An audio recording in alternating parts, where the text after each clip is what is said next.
গ্রামে গেছে একজনকে বাইরে থাকা লাগে, একজন মানে ওর বাসা এখন একজন আমি আর বাদ বাকি তো সব বিরক্ত হচ্ছে।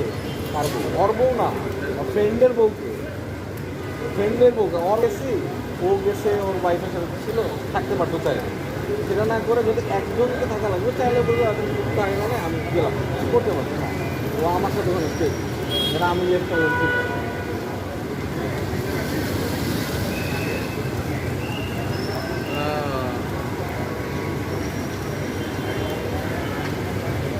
বন্ধু ভাগ্য বেশ ভালো দেখায়। আমি লাইফে ক্যাটার করে ফেলছি, আমি লাইফে দু একটা ফ্রেন্ডই রাখি, আর যেগুলো ঠিক মনে হচ্ছে কাজ কাম কথার কাজে মিল পাইনি।